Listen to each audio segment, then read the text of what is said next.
Bonjour à tous, merci pour la transition. Je vois que dès qu'on passe au vin, il y a des personnes qui fuient. Alors, je sais que la Non, vigne, on est d'accord, c'est la base, hein, et on ne peut pas faire un bon vin avec du mauvais raisin. Mais... ce sont les élèves du lycée qui sont partis et qui devaient partir à Ah, midi. c'est vrai. Voilà, c'est pas le vin, non, Ah t'inquiète. bon, alors ça me rassure, je te remercie.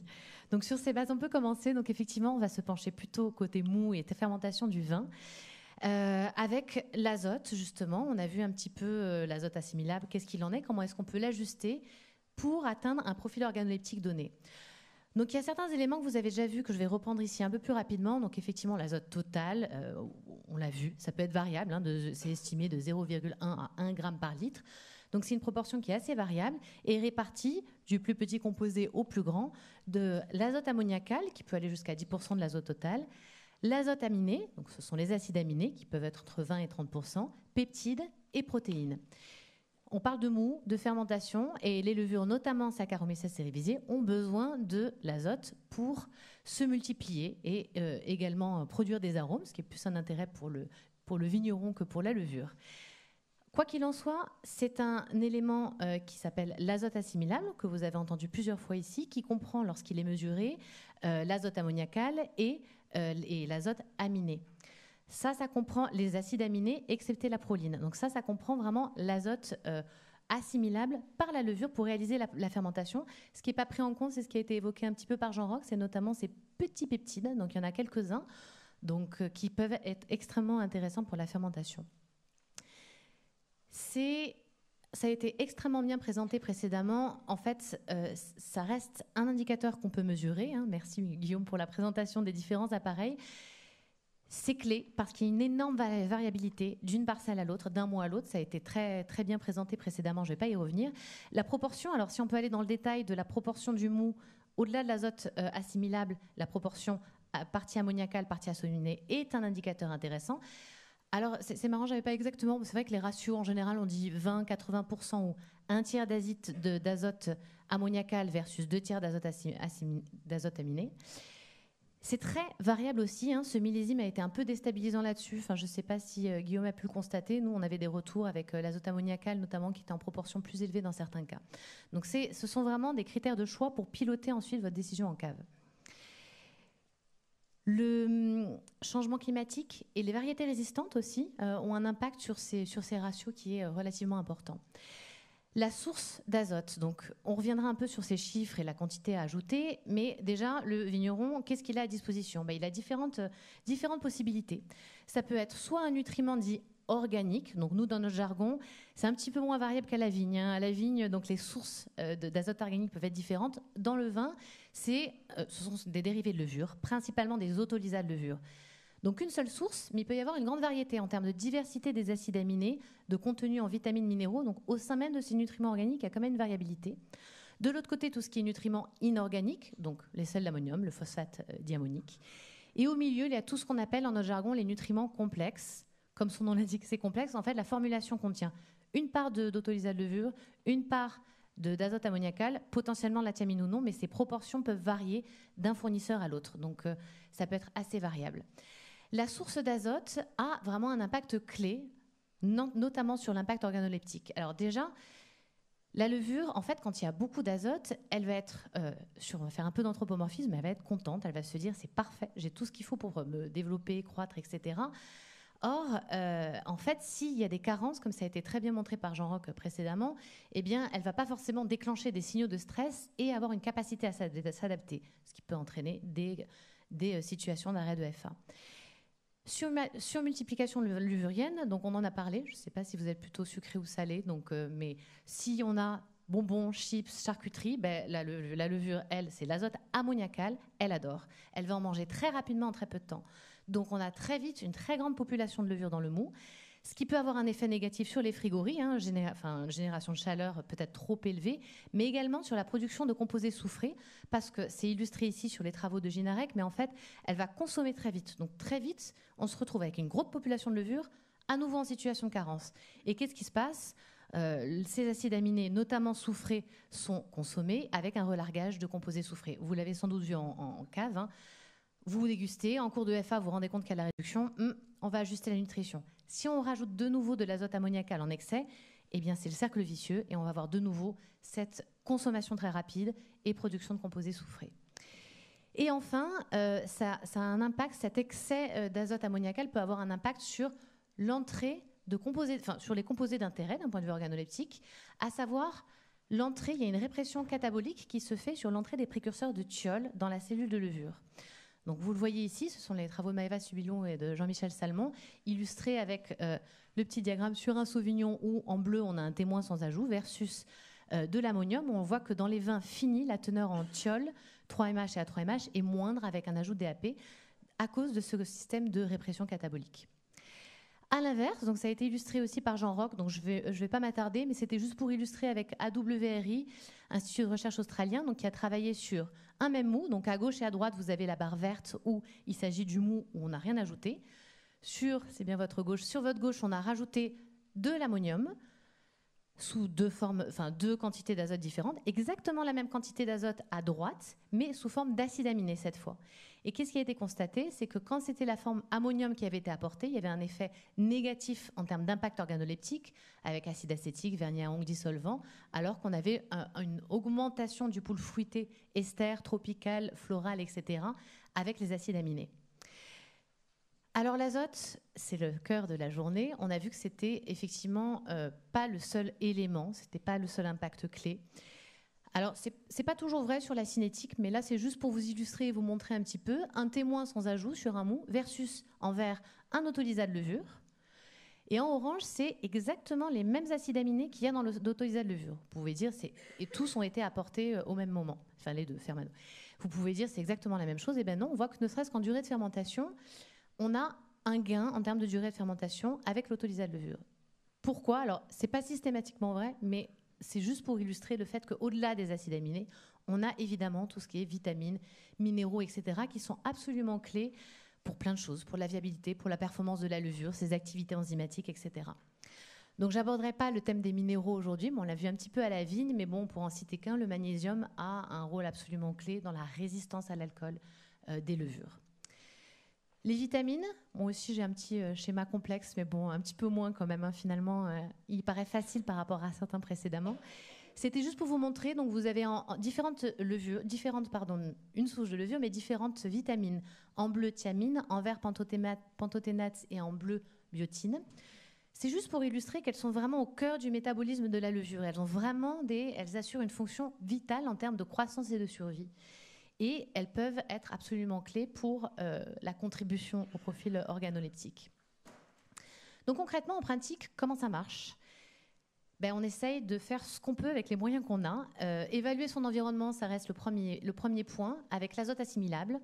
Donc, c'est important de le mesurer. Alors, vous ne retrouvez pas exactement le même chiffre que tout à l'heure sur l'azote assimilable, mais en fait, c'est logique, c'est juste une règle de calcul simple. Là, par exemple, la levure, elle a besoin de 200 mg par litre pour un mou qu'elle doit fermenter avec un potentiel de 14. C'est juste que ce seuil il varie selon, le degré d'alcool potentiel, on rajoute plus 30 ou on retire 30 mg par litre selon le degré d'alcool potentiel. Par exemple, à 13 degrés d'alcool potentiel, on sera à 170 du coup. Et pareil avec le besoin d'azote de la levure. On augmente un petit peu si la levure a des besoins d'azote élevés. Donc ça, c'est la règle de base qui nous permet d'ajuster. Et après, avec les nutriments que vous avez à disposition, inorganiques, organique ou complexe, là, ça fait partie des recommandations qui sont sur les fiches techniques. On vous dit concrètement, on sait que 5 grammes par litre par hecto de DAP va apporter 10 mg par litre d'azote assimilable. Mais en fait, c'est pareil pour les nutriments organiques et complexes. Les firmes vous fournissent ces indications. Ça vous permet d'ajuster. Vitamines, minéraux, on est un peu plus embêté. Hein. Comme on le disait, alors on le fait dans le cadre des projets de recherche, mais malheureusement, ce n'est pas encore analysé en routine, peut-être à l'avenir. Hein. On pourra l'intégrer systématiquement en termes que l'azote assimilable parce que ce sont aussi des indicateurs clés. Donc concrètement, comment on fait? Alors on peut partir du principe qu'il y en a en théorie suffisamment dans le mou, ce qui est souvent vrai. Après, ça peut être aussi très rapidement consommé par la flore indigène. C'était les travaux de l'INRA qui avaient notamment montré pour la thiamine, en 2-3 heures sur certains mous, la thiamine disparaissait complètement. Donc, on part du principe qu'il y en a, mais bon, potentiellement, elles peuvent être diminuées. Et en l'occurrence, quand on rajoute des autolysats de levure, on rajoute des vitamines et minéraux, donc ça fait un apport supplémentaire. Et les stérols, alors c'est vrai, alors pour les rouges, mais encore plus vrai pour les blancs et rosés, pour lequel on peut jouer sur le côté turbidité, clarification. On voit avec les mous issus de flottation, on peut arriver à des turbidités extrêmement basses de 4-5 NTU. Et là, on a un problème pour rejoindre ce côté déséquilibre nutritionnel. D'où l'intérêt de réajuster quand on peut avec turbidité ou avec des protecteurs de levure, etc. Et enfin, adapter sa stratégie de nutrition selon l'objectif. Je trouvais ça intéressant, les parallèles qu'il y a avec la vigne en vous écoutant, notamment le fractionnement. C'est vrai que c'est également quelque chose qu'on recommande dans le vin. Alors là, on va vous présenter plus précisément des moments d'ajout avec des types de nutriments. Et ça, ça a été vu précédemment avec Jean Roch, hein, le moment d'ajout a un impact clé. Après, effectivement, en cas de carence élevée, fractionner différents moments est toujours intéressant. Quoi qu'il en soit, vous avez des outils à vos dispositions et ensuite, ça dépend aussi de comment je vais valoriser ma cuvée. Hein. Tous ces nutriments n'ont pas le même coût. Quelle cible organoleptique je souhaite cibler? Et ça, c'est ma collègue Florence qui va vous... Ah non, pardon, pas tout de suite, pardon Florence. Comme MNV2, on en a beaucoup parlé. Merci à Olivier d'avoir présenté plus en détail dans le projet. Merci à tous les partenaires. C'était vraiment un projet extrêmement intéressant pour jouer justement sur la transversalité de la vigne au vin. Là, ce que je vous présenterai pour fixer sur le côté vin, c'est la même stratégie a été adoptée à la vigne, mais on a utilisé différentes stratégies œnologiques sur blanc et sur rouge. Je vous donne deux exemples ici. Si on cible sur un Sauvignon blanc, la stratégie Thiol, donc on a joué sur des levures spécifiquement et des nutriments et des moments d'ajout. Pareil pour la stratégie Ester. Illustration, donc pareil, pas besoin de représenter les parcelles, merci, ça c'est fait. Je vous montre les exemples sur deux, vous allez voir deux parcelles, mais en fait c'était très répétable selon les parcelles. Là, vous voyez la teneur en thiol sur les vins finis, sur le même mou qui à la base a été fermenté en verre avec une levure spécialement révélatrice de thiol et un ajout d'un nutriment spécifique au début de la fermentation. Et on voit que l'objectif est atteint face à la stratégie orange qui est plutôt Ester. Ben oui, notre stratégie, notre combinaison fonctionne bien. On atteint la stratégie thiol. Exactement sur la même parcelle, sur le même mou, sur les mêmes vins, à la fin, on voit bien qu'en orange, la stratégie avec choix de la levure et du nutriment ajouté à un tiers, là, a permis de booster les esters et les acétates. Et vous avez exactement la même réponse. J'ai choisi volontairement deux parcelles assez différentes. Donc maintenant, je laisse vraiment la parole à Florence. Merci Marion. Donc, allez, on termine et puis après, on ira à l'apéro. Donc là, je vais juste apporter des éléments d'un point de vue pratico-pratique un peu plus loin avec ce qu'a déjà présenté Marion. Donc là, on fait un focus sur les profils organoleptiques de manière assez schématique, mais voilà, si on cherche plutôt des arômes fermentaires, fruités intenses, qui sont plutôt des productions d'arômes secondaires, en tout cas en fermentation, mais qu'on peut aussi aller chercher dans le tertiaire, qui vont concerner plutôt la famille des esters.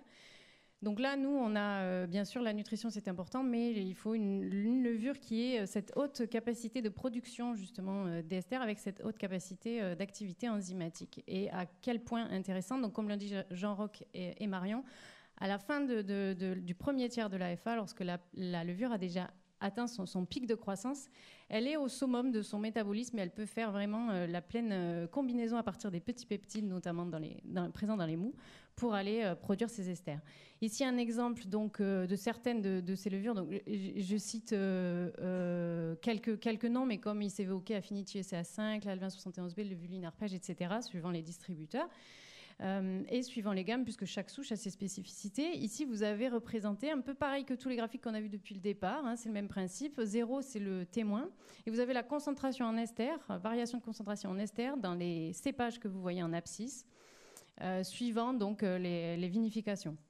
Donc, on peut aller jusqu'à beaucoup plus vraiment de concentration en ester. Ici, on est sur un exemple avec Affinity ECA5, par exemple. L'important du nutriment organique spécifique pour aller vers cette production-là d'arômes vraiment secondaires, c'est donc vraiment au tiers de l'AFA, donc type Aubéry, Stimula Chardonnay, Stimula Cabernet. À titre d'exemple des essais, donc ici vous avez par exemple sur des vins de Chardonnay, la variation qu'on peut avoir avec cette nutrition organique spécifique sur des composés d'ester du type hexanoate d'éthyle, octanoate d'éthyle, décanoate, acétate de phényléthyl. Et le gain qu'on peut obtenir en utilisant ces types de nutrition au tiers de l'AFA. Un autre exemple avec le nutriment Aubéry, par exemple, et le caractère notamment fruits rouges qui est maximisé sur le vin de Merlot. On laisse tomber les vins jaunes, on part sur les tioles, sur des cuvées, donc vraiment là, objectif tiole. Donc vous savez mieux que moi que les tioles sont liées au départ dans les mous et que vraiment le job vraiment de la levure va être de casser les groupes qui sont des groupes carbonés liés aux composés non odorants au départ pour les faire devenir odorants dans les matrices vins. Donc pareil, là on va aller chercher une levure sélectionnée pour vraiment avoir ces activités métaboliques spécifiques, vraiment des bonnes candidates à aller révéler et casser justement ces liaisons-là. Type ICV Opale 2.0, Sauvy, MSB, Vitilevulaire Elixir, Levuline LS et vous en avez d'autres. Et le nutriment organique spécifique au moment adéquat. Et là, pour le coup, donc les tioles, on est vraiment en début de FA, là où vraiment la levure va puiser et intégrer donc ces composés liés à l'intérieur de sa cellule pour ensuite aller tronquer les chaînes carbonées. Type donc des nutriments spécifiques organiques à ce moment-là, type eutropique ou stimulant Sauvignon blanc. Donc un exemple ici, toujours pareil sur Sauvignon blanc, vous avez la variation en thioles, donc en orange avec donc les thioles mesurées en 3 mH et en vert les thioles mesurées en 4 mmP, concentration dans les vins, avec différentes levures comparées à des vins témoins où il n'y avait pas eu d'apport. Donc un gain significatif sur la teneur en thioles.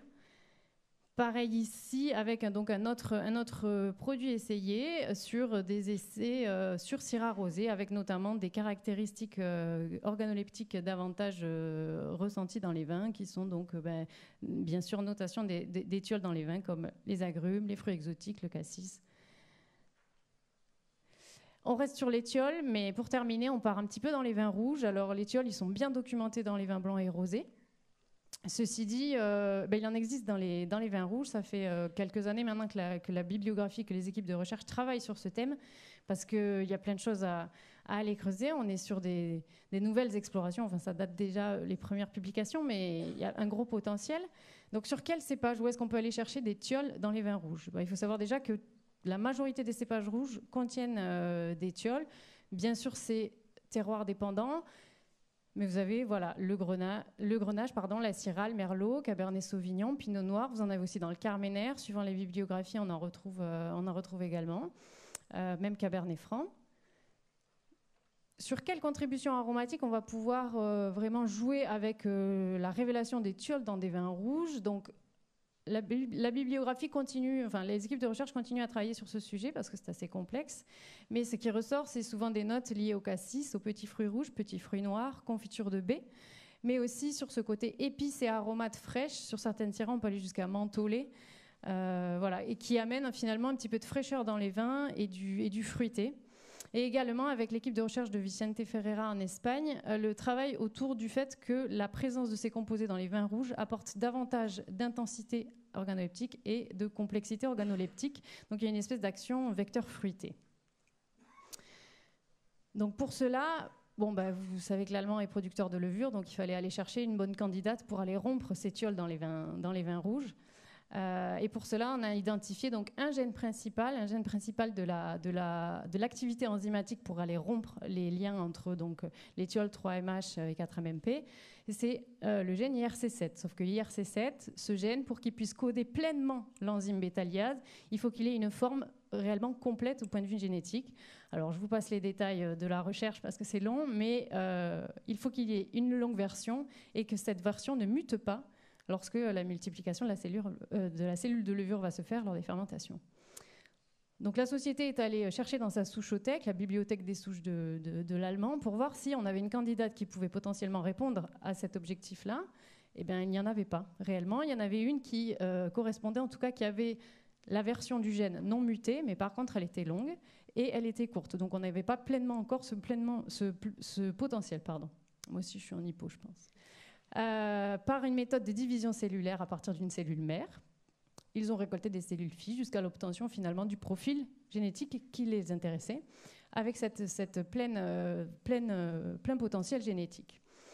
Ceci étant, il fallait encore que ça soit une bonne fermenteuse en vin rouge, dans des conditions particulières des vins rouges, comme les degrés élevés, etc. Les températures et les non-productions de composés soufrés négatifs. Cette levure, aujourd'hui, elle a été développée depuis 2 ans. Elle s'appelle Ruby. On peut la trouver sur le marché. C'est juste ce que je voulais vous présenter. C'était le côté vraiment révélation et pleinement expression des potentiels dans certaines matrices. Donc là, vous avez un exemple, un essai qui avait été réalisé par l'INRA en 2023 sur Syrah, à l'échelle vraiment labo. Et après, vous avez un essai à l'échelle cave, donc sur Syrah aussi, par un vigneron en Gaillac. Donc on voit des activités enzymatiques qui ont permis d'aller révéler des thiols 3MH, A3MH, 4MMP. On ne vous a pas mis ici les diagrammes de dégustation. Ceci dit, ce qui ressort, c'est ce côté vraiment mentholé. Et puis petite bourgeon de cassis, petits fruits rouges, fruits noirs. Pour complémenter avec la nutrition adaptée, parce que on travaille toujours en synergie levure-nutrition lorsque c'est possible pour certaines cuvées. Ici, ils sont allés réaliser des essais en comparant Fermento au tiers de l'AFA, donc un nutriment organique apporté au tiers de l'AFA, vs le Stimula Syrah, qui est vraiment une nutrition organique spécifique sur la révélation des thiols, à T0. Et donc là, on voit qu'on a un gain en thiols avec un gain de l'activité finalement de la levure, entre 14 et 20% sur les composés. Et en dégustation, des vins qui ressortent très bien en dégustation sur les notes notamment des aromates, de la complexité, intensité aromatique, mais aussi de la qualité globale et la qualité des tanins. En conclusion, ce qu'il faut retenir, les principaux messages, c'est que la levure, c'est vraiment un organisme vivant, donc besoin de l'azote, mais pas que. Lipides, vitamines, minéraux seront importants. L'importance d'évaluer son mood de départ, on l'a dit toute la matinée, mais c'est vrai que faire les bonnes analyses, ou en tout cas arriver à sentir son mood de départ, à prendre en compte les éventuelles carences pour pouvoir ensuite faire les choix et les adapter selon ses cuvées. C'est pas possible peut-être pour toutes les cuvées, mais il faut, à vous de voir, c'est vous qui pilotez. Suivant les objectifs organoleptiques spécifiques, avec une levure spécifique et une nutrition adaptée, c'est-à-dire type, moment d'ajout, fractionnement, on peut aller chercher davantage de composés aromatiques. C'est ce que je retiens aussi de la présentation de Jean Roch tout à l'heure. Et bien sûr, au-delà de la levure et de la nutrition, c'est un itinéraire global de vinif, ce qui va de la vigne jusqu'au bois, bien sûr, jusqu'à l'élevage et aux dérivés de levure, aux bactéries, etc., pour la fermentation malo.